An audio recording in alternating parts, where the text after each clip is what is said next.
अगर आपको मेडिटेशन और हेल्थ की बातों को अच्छी रीति समझना है तो यूट्यूब चैनल है शिव शक्ति मेडिटेशन बीके कुसुम, फिर सब्सक्राइब करेंगे और जो लक्ष्मी नारायण का आइकॉन है उस पर टच करेंगे तो हमारी चैनल खुल जाएगी। वहाँ प्लेलिस्ट में आपको सब कुछ ग्रुप वाइज मिलेगा। साथ साथ लाइक शेयर और कमेंट भी कीजिए, इससे आपका दुआ का खाता बढ़ेगा, बुद्धि का ताला खुलेगा और आप जल्दी जल्दी आगे बढ़ सकोगे। ओम शांति।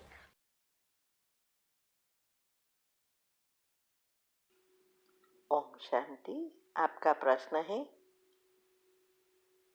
आज मुरली में आया कि अभी तुम आत्माओं को मेरे पास आना है, पापों का बोझा सिर पर है। पाप आत्मा बनना ही है, इससे नहीं गर्भ जेल में हर जन्म के पाप खत्म हो जाते हैं। कुछ खत्म हो जाते, कुछ रहते हैं। ये हमें विस्तार से समझना है। उत्तर है, पहले तो मैं ये कहूँगी, प्लीज़ आप हिंदी का ऐप डालो और हिंदी में लिखो। कभी कभी आपकी राइटिंग समझ में ही नहीं आती है, तो और हिंदी हमारी भाषा है, भगवान की बोली हुई भाषा है, इसीलिए भारत का नेशनल भाषा हिंदी है, तो हमें इसका गौरव होना चाहिए। और ये हिंदी में आप लिखेंगे तो बहुतों को फायदा भी होगा, तो दुआ का खाता बढ़ेगा। तो सब ये पहले समझो। अभी आपका जो प्रश्न है उसके बारे में कि अभी जो समय चल रहा है वो समय इस सृष्टि चक्र का अंतिम समय है। जब से हम परमधाम से आते हैं तो हमारी उतरती कला शुरू हो जाती है, माना हमारी आत्मा की शक्तियाँ कम होती जाती है।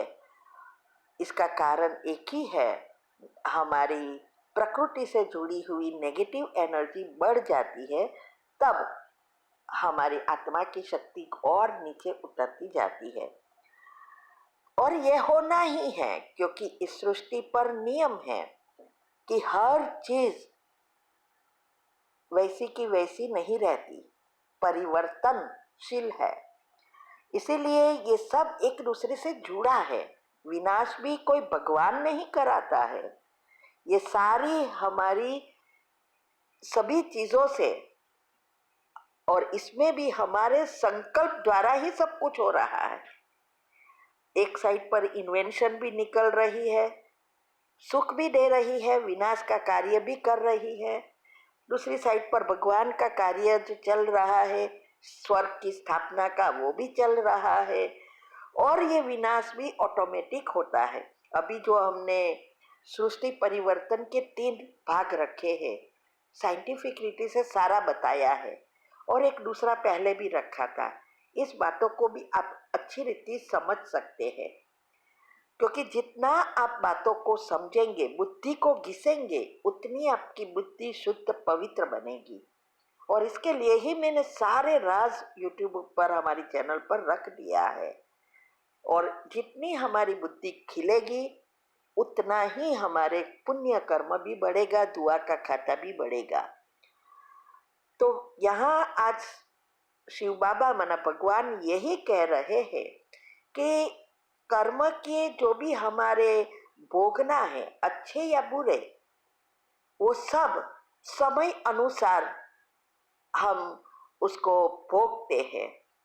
लेकिन जैसे जैसे इस सृष्टि नेगेटिव बनती जाती है, कलयुग आता जाता है, वैसे हमारी आत्मा की शक्ति एकदम खत्म हो जाती है और संकल्प भी व्यर्थ और अवगुण वाले ज्यादा चलते हैं, विकार बढ़ते जाते हैं, और हम ही ईथर तत्व से हमारी ही नेगेटिव एनर्जी खींच खींच कर और ही जो भी सूक्ष्म में पड़ी हुई एनर्जी है उसको घट्ट बनाकर हम प्रैक्टिकल में करते हैं। और हर जन्म में पुराने भी खत्म भी होते हैं और नए भी बनते हैं। तो हर एक कर्म की भोगना का समय अलग अलग होता है, क्योंकि इसमें जो भी चीजें मैंने बताई है कर्म की गुह्य गति के टॉपिक आप सुनो, इसमें हमने आध्यात्मिक रीति से बताया है कि कैसे कर्म की भोगना बाहर आती है, और एग्जाम्पल भी दिया है कि कैसे कर्म हमारे संचित में इकट्ठे होते रहते हैं, सब बताया है, तो वो आप सुन सकते हैं। तो यहाँ भी यही है कि हम गर्भ में होते हैं तब सभी कर्म पाप कर्म पिछले फिनिश नहीं होते हैं, वो भी उस आत्माओं के साथ, उस आत्माओं हमारी आत्मा का लास्ट चिंतन कैसे चला, क्योंकि हमारी मृत्यु तो 2-3 महीने पहले ही फिक्स हो जाती है, और जैसे जैसे हमारी मृत्यु नजीक आती है तब हमारे विचारों की गति बहुत अलग हो जाती है। तो इसमें हम बहुत सारे पाप कर्म बनाते रहते हैं और खत्म कम होते हैं।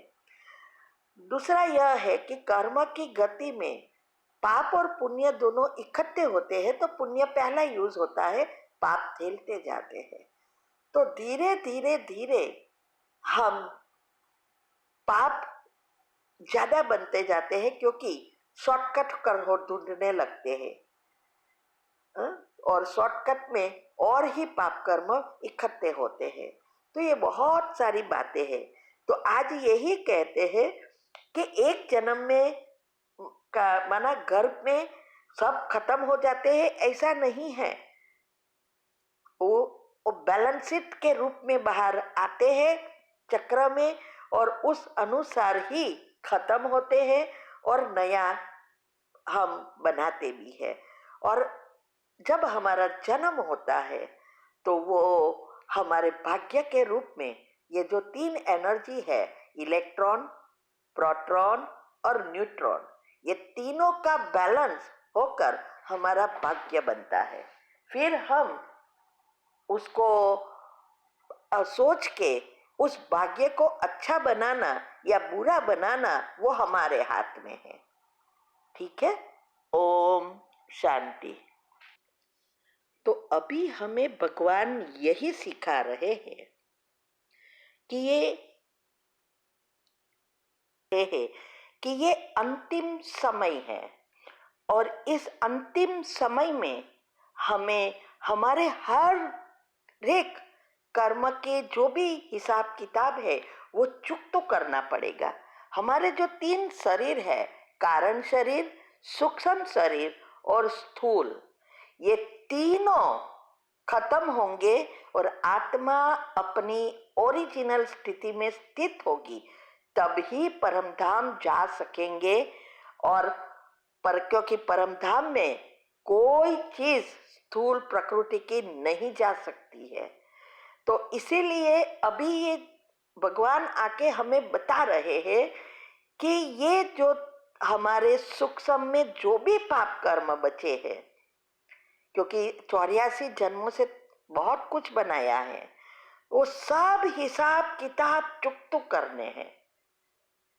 और इसकी विधि बताई कि योग से ही हम एक ही जन्म में ये सब हिसाब किताब चुकतुक कर सकते हैं।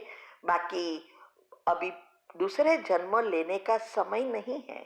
हाँ, जिसके कड़े ते कड़े हिसाब है वो बहुत जन्म लेकर भी मरना और जन्म लेना, ये भोगना का समय जो 30 साल का आ रहा है, श्री कृष्ण के जन्म के बाद जब तक श्री कृष्ण बड़ा नहीं होता तब तक ये भोगना का कार्य भी चलेगा।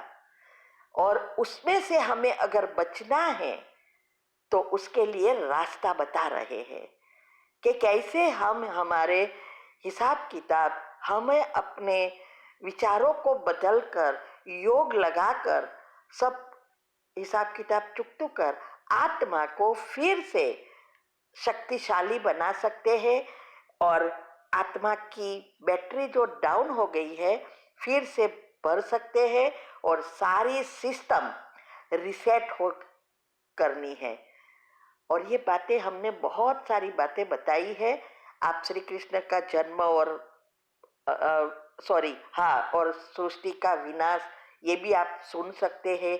श्री कृष्ण के बारे में बहुत सारी बातें बताई है। ये कारण शरीर, सूक्ष्म शरीर, ये भी अभी वेबिनार में बहुत डिटेल में हम समझा रहे हैं। कर्म कैसे बनते हैं सब कुछ समझा रहे हैं। अभी भी हर फ्राइडे को आता है 9 से 10 इंडिया के टाइम प्रमाणे रात को। तो आप वो सब अच्छी रीति जितना समझेंगे उतना आपको हिसाब किताब चुकतू कर नंबर 1 श्री कृष्ण के साथ आने में हमारा जो निश्चय है और हमारी जो इंटरेस्ट है वो बढ़ेगा और हम नंबर 1 में आ सकेंगे। ठीक है। ओम शांति।